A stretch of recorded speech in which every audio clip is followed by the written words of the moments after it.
Selamat datang di podcast Klinik Utama Dentatama.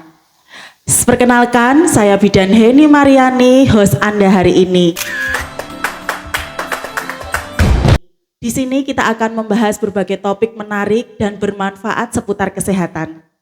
Dan untuk episode kali ini, kita akan membahas tema yang sangat penting dan menarik, yaitu trimester pertama dan trimester kedua dalam kehamilan.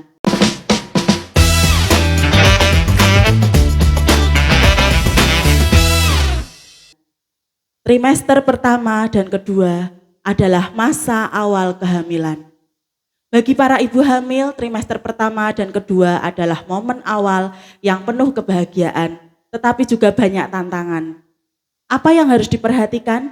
Bagaimana caranya menjaga kehamilan agar tetap sehat? Hari ini kita akan membahas semuanya bersama narasumber yang luar biasa dan sangat menginspirasi.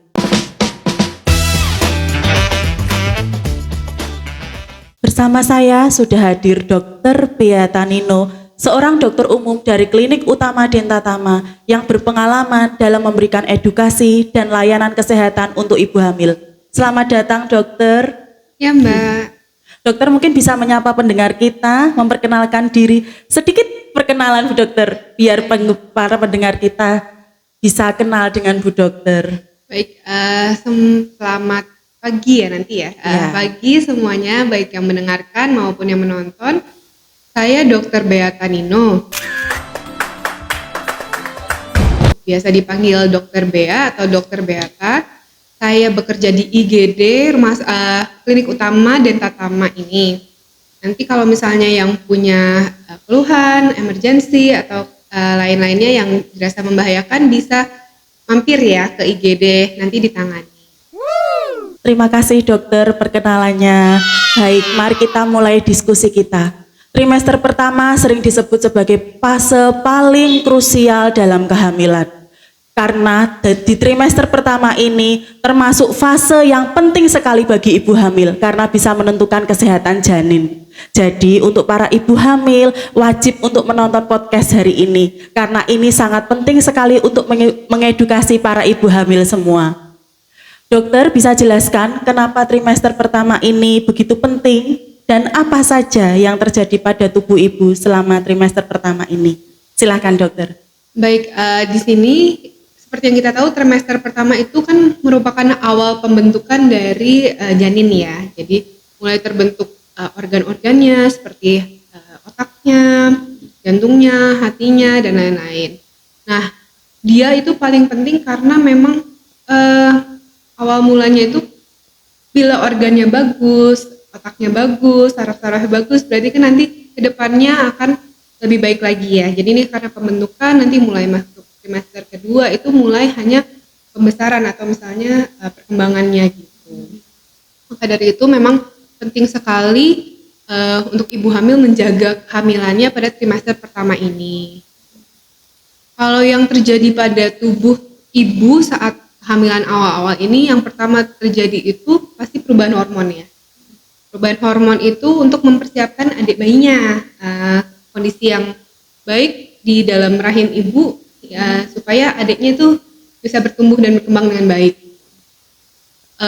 Yang pertama hormonnya itu akan menyebabkan perubahan mood juga, perubahan mood pada ibu hamil jadi lebih gampang baperan gitu kan. Terus biar juga sensitif ya. agak sensitif, juga mungkin mulai ngidam-ngidam gitu. Tuh yang kedua mulai terasa nggak pusing-pusing sama mual-mual gitu, karena memang perubahan hormon itu terjadi ya. Itu yang bikin asam lambungnya agak tinggi sehingga ibu hamil trimester pertama lebih akan sering mual dan muntah gitu.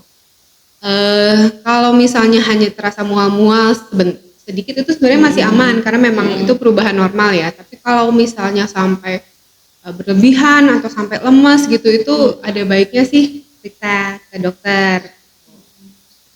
Yang selanjutnya itu perubahan juga di tubuhnya pasti ya. Di tubuhnya itu biasanya mulai berasa awal-awal tuh payudaranya agak kenceng-kenceng gitu.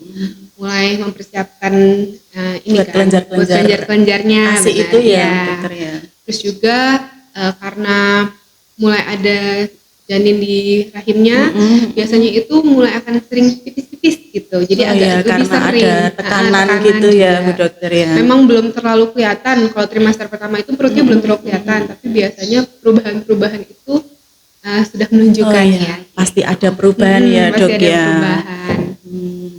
Nah, bagaimana pemirsa pendengar setia kita di podcast hari ini? Menarik bukan penjelasan dari Bu Dokter? Maka para pendengar tetap ya ikuti podcast kami karena ilmu yang disampaikan oleh Bu Dokter itu sangat bermanfaat sekali. Ada lagi Bu Dokter yang ingin saya ketahui. Mungkin pemirsa juga ingin ketahui juga ini. Apa saja yang harus diperhatikan Bu Dokter pada ibu hamil trimester 1 ini supaya gaya hidup untuk aktivitas atau lifestyle atau makanan, pola makan itu biar terjaga, apakah harus dijaga atau bagaimana biar kehamilannya ini sehat? Oh iya. Kalau untuk kehamilan sehat itu yang harus dijaga kan memang benar tadi pola makan, aktivitas fisik dan olahraganya ya. Oh iya. Jadi yang pertama itu dari pola makan dulu.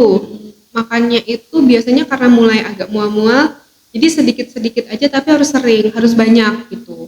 Dan terdiri dari protein, terus lemak baik, terus ada karbohidratnya juga, terus ada vitamin, sayur-sayuran gitu ya.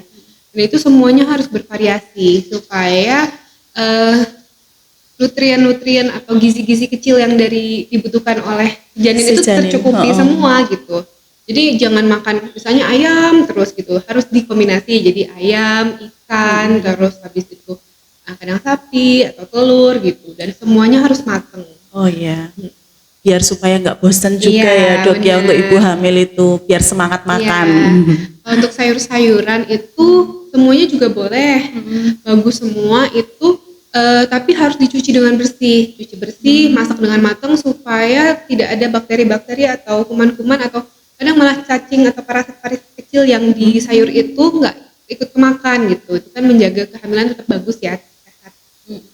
Jangan lupa juga kayak kacang-kacangan, kacang tanah, kacang hijau, kacang apa itu juga semuanya bagus. Memang harus dibutuhkan itu protein nabati ya, gitu. Untuk susu, yogurt, keju itu juga boleh. Cuma saran saya jangan yang terlalu banyak gulanya. Jadi kan Oh gitu. Mungkin kalau beli kemasan itu ada yang plain gitu ya Dokter, yang non glukosa gitu ya. benar. Atau enggak yang low fat gitu Oh, juga iya, bisa. Nah, dan susu itu penting karena selain untuk janinnya, untuk ibu hamilnya juga supaya kalsium atau tulang-tulang ibu hamil itu tetap kuat gitu. Karena kan biasanya kalau itu keserap, jadi kalsium sama ininya keserap sama janinnya, makanya ibu itu harus minum juga untuk tulangnya sendiri. Jadi kandungan-kandungannya bermanfaat di dalam susu itu baik banget ya Iya. Dok ya buat kesehatan janin ya Dok ya. Untuk gaya hidup Bu Dokter, misalkan kalau ibu hamil sudah kecanduan merokok atau bagaimana, itu harus terlepas atau sedikit-sedikit atau gimana Dok? Kalau gaya hidup itu kalau rokok itu kalau bisa jangan ya. Bisa dihindari dulu ya, selama hamil berarti Iya, stop dulu ya stop. Dok ya. Terus mau itu yang merokok diri sendiri, maksudnya ibunya atau suaminya gitu Oh, juga. perokok pasif. Perokok pasif itu juga dihindari karena banyak zat-zat karsinogen dari hasil asap rokok itu, makanya kurang bagus untuk janin. Kalau misalnya kayak bapak-bapak gitu habis merokok di luar, jangan datang langsung terus meluk-meluk istrinya deket-deket, itu jangan. Kalau bisa mandi dulu, ganti baju dulu, cuci muka dulu supaya Gitu ya, Dok, ya? asap-asapnya tuh hilang semua. Dulu ya. Nah, para suami-suami ya, para suaminya ibu hamil harus banyak diperhatikan ya. Ini sangat penting sekali karena walaupun perokok pasif ya untuk ibu hamil itu juga sangat berpengaruh ya Dok ya untuk kesehatan janin. Nah, satu lagi Bu Dokter, untuk aktivitas fisik bagaimana Dok? Apa harus dibatasi? Apa harus full stop? Atau apakah boleh masih berjalan seperti biasa? Monggo Dok. Kalau untuk aktivitas fisik itu balik lagi ke ibu hamilnya. Kalau ibu hamilnya yang dari dulu memang sudah aktif olahraga berat, seperti misalnya nge-gym atau rajin berenang atau apa gitu, itu kalau bisa dilanjutkan. Tapi kalau misalnya kecapean, istirahat. Jadi jangan sampai berlebihan ya.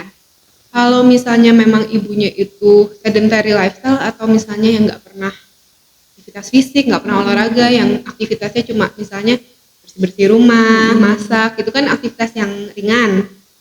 Itu diusahakan menambah aktivitasnya. Jadinya dalam 1 minggu itu 150 menit, atau kalau dibagi itu sekitar 30 menit dalam 5 hari, nanti 2 hari istirahat gitu ya. Oh gitu. Itu bagus untuk ibu-ibu hamil juga nggak merasa gampang lelah, terus juga sirkulasi darahnya kan tetap berjalan lancar ya, bagus gitu. Berarti seperti ibu rumah tangga, full ibu rumah tangga itu memang harus ditambah ya dok ya aktivitasnya Bisa. ya. Mungkin jalan kaki, Ya. mungkin ya setiap pagi ya. Benar, jalan kaki, atau misalnya kalau nggak sempat setiap hari, mungkin Sabtu Minggu gitu berenang, naik sepeda gitu juga bisa. Satu hal lagi Bu Dokter, di trimester pertama ini kapan seorang ibu hamil itu harus datang ke dokter? Apakah setiap bulan? Apakah ada momen-momen tertentu atau ada beberapa trimester? Apakah ada kemungkinan harus setiap bulan kah? Apa di trimester pertama ini apa cukup sekali atau bagaimana Bu Dokter? Baik, kalau kehamilan ini pertama tahu hamil, ibu-ibu itu harus langsung memeriksakan diri. Nggak harus ke dokter sih, tapi ke puskesmas atau ke bidan setempat biar kehamilan itu didata dan bisa dipantau perkembangannya paling cepat gitu.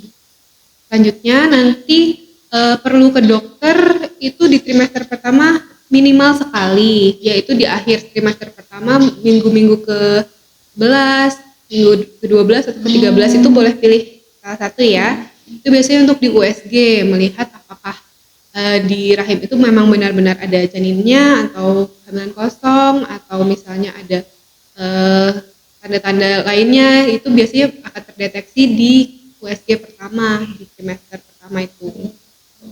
Berarti untuk memastikan ya dok ya, kalau Iya. trimester pertama itu ya lebih untuk memastikan ya.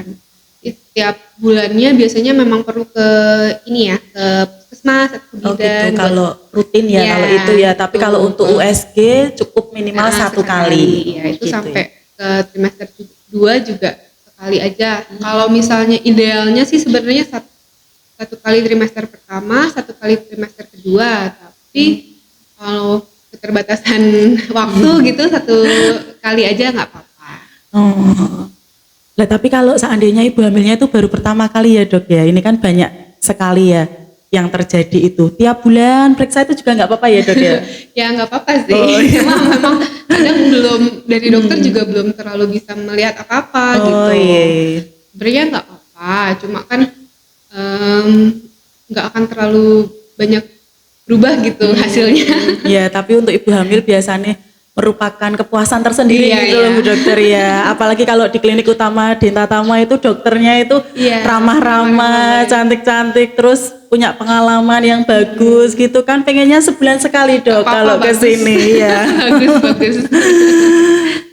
Terus tanda-tanda bahaya apa yang perlu diwaspadai dok kalau pada trimester pertama itu? Ya ini banyak yang tanya ya. Ya apalagi yang baru-baru pertama punya anak gitu. Biasanya kan belum, agak panik ya. Iya. Yang umumnya itu biasanya kalau muntah-muntah lebih dari 4 kali dalam sehari, itu setiap hari, setiap pagi itu, terus sampai badan lemas, nggak bisa aktivitas dan lain-lain, itu memang perlu memeriksakan diri ke dokter ya, supaya nggak dehidrasi. Dan juga ibunya juga kan tetap kuat gitu, nggak mual muntah lagi. Itu yang pertama. Yang kedua itu kalau terjadi perdarahan dari jalan lahir. Kalau misalnya perdarahannya banyak, darahnya seger terus-menerus gitu, mau itu cuma netes-netes tapi terus-terusan nggak berhenti-berhenti, itu perlu memeriksakan diri ke dokter ya. Apalagi kalau udah disertai dengan rasa agak kram-kram gitu, itu perlu banget. Tapi jangan disalahkan karena di kehamilan itu ada yang namanya implantation bleeding. Implantation bleeding itu adalah saat janin sel ovum dan sel sperma itu kan nyatu ya, terus mencari tempat untuk menempelkan dirinya ke dinding rahim. Nah itu biasanya terjadi pendarahan. Tapi pendarahan itu juga cuma bercak terus sekali itu aja gitu, nggak akan sampai netes-netes berhari-hari gitu enggak. Gitu. Jadi nggak sampai banyak ya dok ya. Kalau cuma flek sedikit itu Masih masih nggak apa-apa, masih aman gitu. gitu ya. Selain itu Bu Dokter, ada lagi kah tanda bahaya yang perlu diwaspadai dok? Kalau seandainya tiba-tiba perut kram sampai mungkin pas ibu hamilnya itu sampai kesakitan, sampai enggak kuat berdiri, itu apakah termasuk tanda bahaya kehamilan juga dok? Iya, itu perlu juga diperiksakan ke dokter karena kan kadang kalau namanya kram itu pasti kan ada sesuatu yang terjadi ya Betul sekali. di perutnya. Kita sih berharapnya yang baik-baik aja gitu. Cuma memang untuk lebih pastinya diperiksakan ke dokter. Jadi ada pemeriksaan lebih dalam gitu. Berarti dengan USG ya dok ya, Iya, tetap ya, USG. oke, harus ke dokter segera ya. Iya.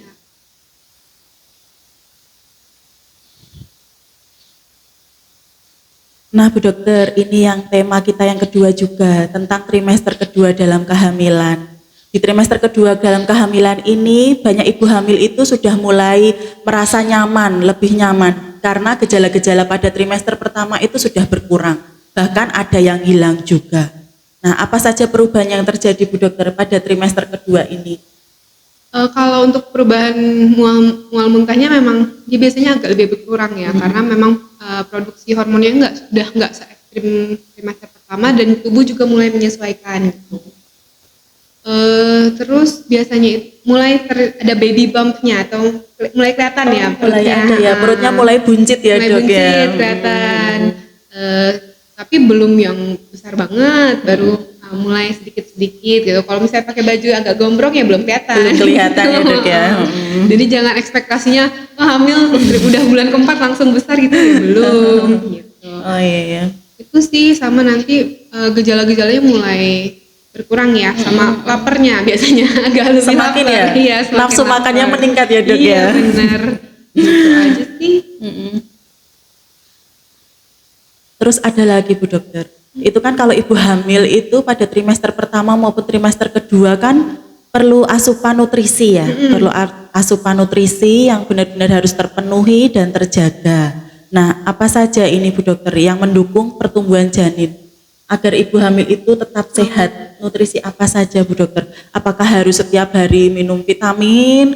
Apakah harus makannya itu harus yang enak-enak? Dalam hal lain itu mungkin apa harus daging terus atau ayam terus atau gimana Bu Dokter? Kadang kan ibu hamil bingung ya, ini makan ini boleh enggak? Nanti kebanyakan gimana? Apalagi kalau masih kumpul sama orang tua yang masih, maaf ya, yang sudah tua gitu kan, kadang harus nggak boleh makan ini, nggak boleh makan ini. Padahal kan sekarang ilmu banyak ya Bu Dokter ya, yang lebih berkembang dan maju. Silahkan dok dijelaskan.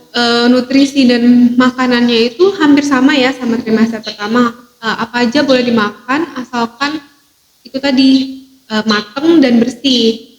Terus juga kalau bisa tetap bervariasi. Jadi anak janinnya itu, bayinya itu sudah mendapatkan banyak variasi nutrisinya. Jadi semakin bagus, semakin sehat, semakin pintar gitu harapannya. Untuk vitaminnya itu biasanya kan kalau datang ke bidan atau puskesmas kan dicek KB ya pertama itu. Itu nanti disesuaikan lagi. Kalau memang HB-nya rendah sekali, biasanya akan diberikan tablet penambah darah. Tablet penambah darah itu bisa diminum 1, 2, atau 3 kali dalam sehari. Nanti dicek lagi. Biasanya setelah 3 bulan minum rutin, nanti dicek lagi HB-nya sudah naik atau enggak, nanti disesuaikan lagi. Sama yang paling penting juga itu asam folat. Jadi asam folat itu sebenarnya perlu diminum sama ibu-ibu dari malah sebelum hamil gitu. Oh gitu ya Bu Dokter ya, untuk persiapan kehamilan itu. Persiapan kehamilan. Jadi cadangan asam folatnya sudah tinggi di dalam ibu-ibu itu, karena asam folat itu kan paling bagus untuk pembentukan otak, pembentukan saraf gitu. Jadi sudah akan bagus gitu. Minum 1 kali sehari aja setiap hari selama masa kehamilan nggak apa-apa. Oh gitu ya Bu Dokter ya, berarti harus rutin ya setiap hari ya. Iya, rutin. Karena juga kan kalau trimester kedua itu masih apa ya, pembentukan juga nggak dok ya? Masih pembentukan, jadi organ-organ Masih perkembangan janin lah ya. jadi lebih mateng lah ibaratnya gitu. Aduh, sangat menarik sekali pemirsa, ilmu-ilmu yang bermanfaat bagi kita semua, yang sebelumnya kita belum tahu, terus sekarang jadi tahu. Jadi benar-benar bermanfaat sekali. Jadi para ibu hamil atau wanita, para wanita atau para suami-suami mungkin tertarik mendengarkan podcast kita, mungkin nanti bisa untuk menjadi suami siaga, biar lebih mateng dalam menjalani rumah tangga. Terus juga para ibu hamil juga biar tahu persiapan, tahu ilmu, jadi enggak bingung ya dok ya, enggak bingung lagi dan enggak khawatir lagi, enggak perlu takut untuk hamil, apalagi untuk periksa ke Dentatama. Nah kita sekarang masuk ke sesi tanya jawab dok.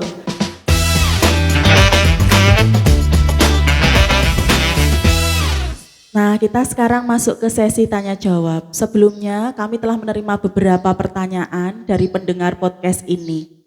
Pertanyaan pertama, Dok. Mohon dibantu ya, Dok ya. Biar para pendengar podcast ini juga mendapatkan ilmu. Yang pertama, Dok, saya sering merasa kelelahan di trimester pertama. Apakah ini normal? Bagaimana cara mengatasinya? Monggo, Dok. Ya, memang kalau kelelahan di trimester pertama itu sangat wajar, sangat umum, sangat normal untuk dirasakan. Memang karena terjadi perubahan hormon, ini juga kan tubuh itu lebih giat bekerja untuk menumbuhkan si janin itu. Nah, jadi memang gampang merasa kelelahan. Itu masih normal, nggak apa-apa. Cara ngatasinnya itu dengan pelan-pelan mulai olahraga. Istirahat yang cukup, kemudian mulai olahraga yang menambah endurance atau menambah ketahanan stamina-nya tubuh gitu. Dengan berjalan kaki atau senam-senam ibu hamil, sepedaan gitu.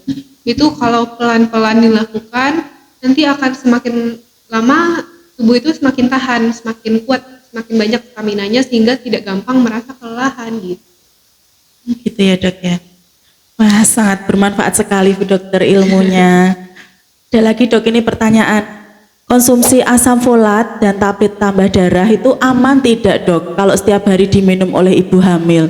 Nah ini pemirsa mungkin takut ya kalau mengkonsumsi obat-obatan setiap hari itu kan nanti cenderung ada sesuatu yang berlebihan, apa nanti pengaruh enggak mungkin ke kesehatan ibu dan janinnya juga. Iya. Monggo dok. Kalau untuk tablet tambah darah itu kan diminumnya kalau ada indikasi. Jadi kalau misalnya HB-nya rendah, misalnya HB-nya 7 atau misalnya HB-nya 10 itu kan akan beda minumnya. Dan itu karena memang tubuh membutuhkan, maka itu aman untuk diminum konsumsi tiap hari karena memang kita mengejar HB-nya kembali seperti normal gitu. Supaya nanti pas salinan gitu juga bagus, berat badan janin juga bisa bagus gitu.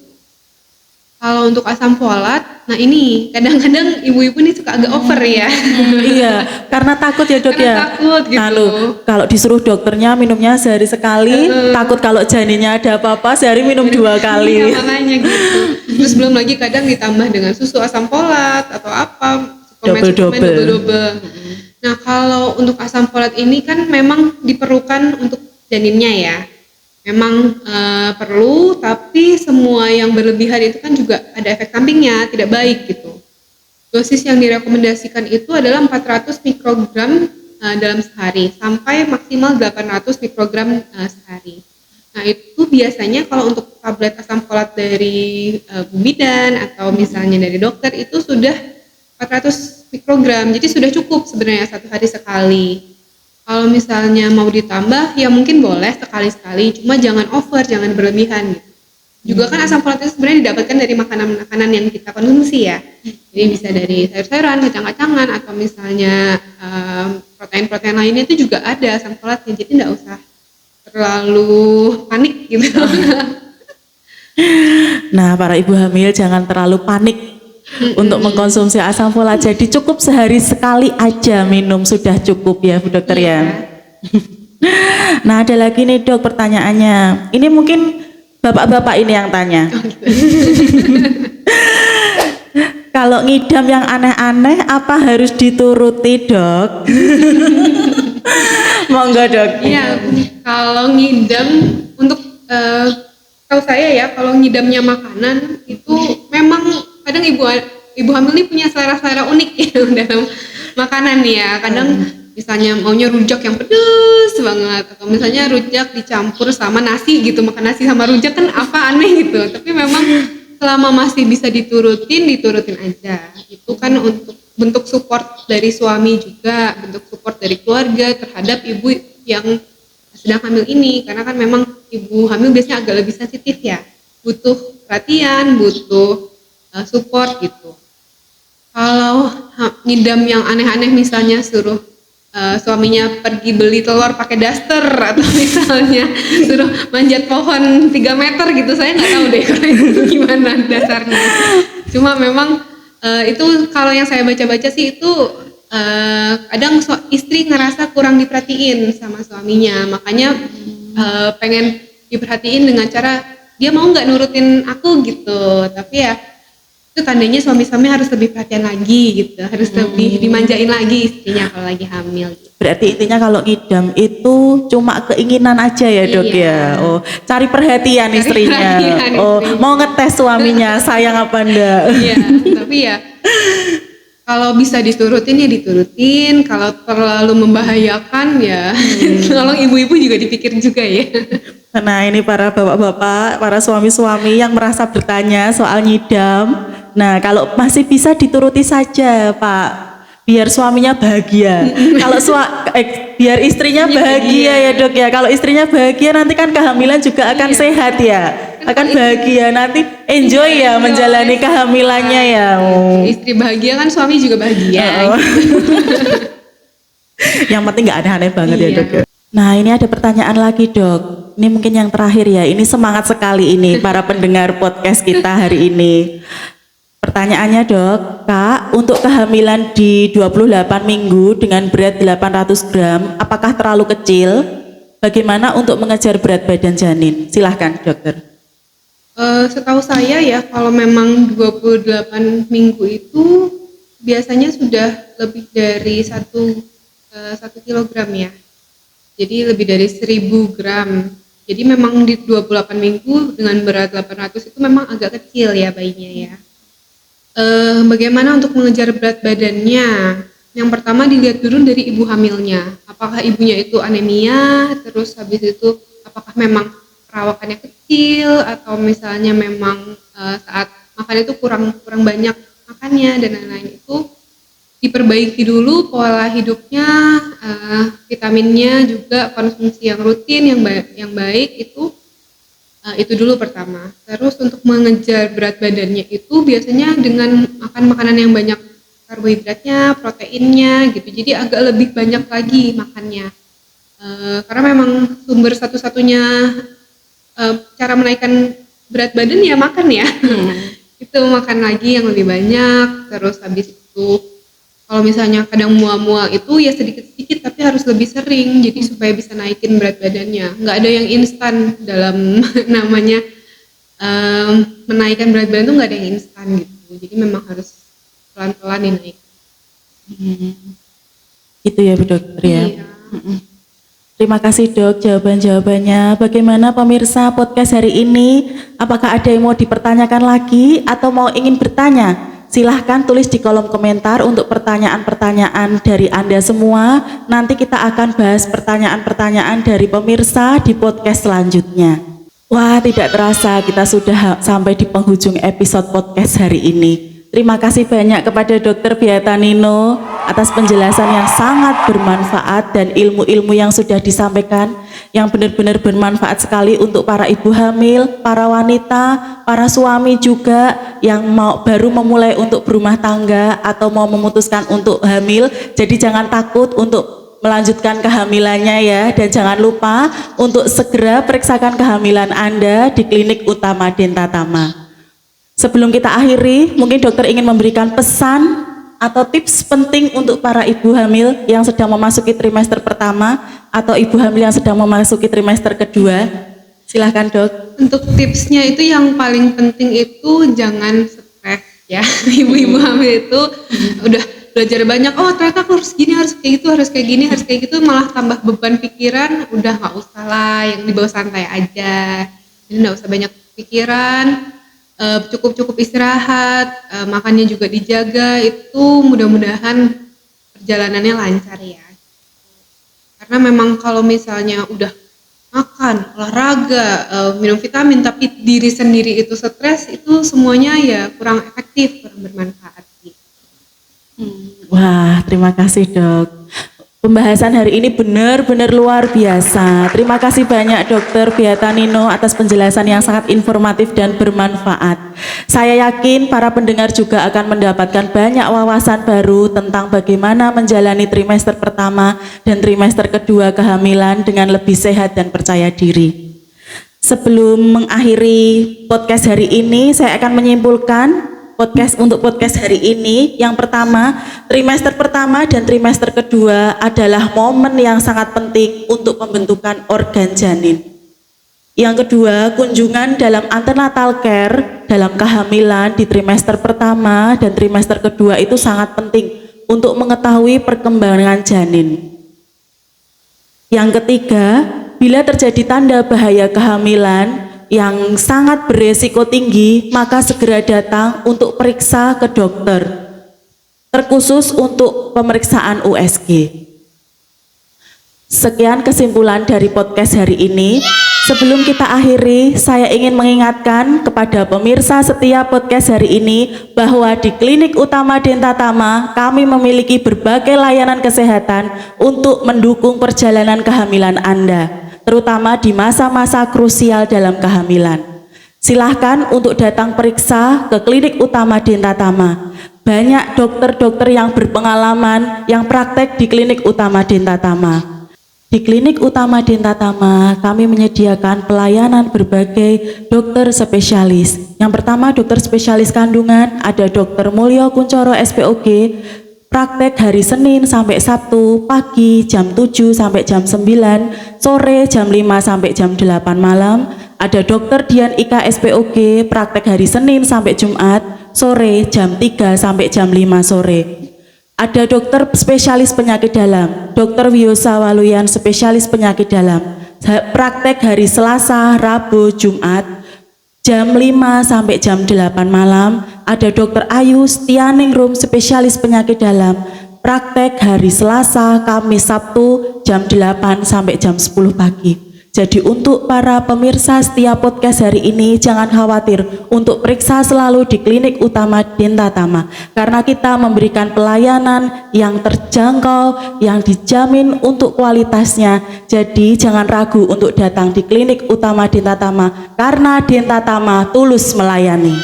Sekali lagi terima kasih untuk para pendengar yang telah bergabung di podcast kami. Jangan lupa untuk mengikuti kami di media sosial untuk informasi lebih lanjut.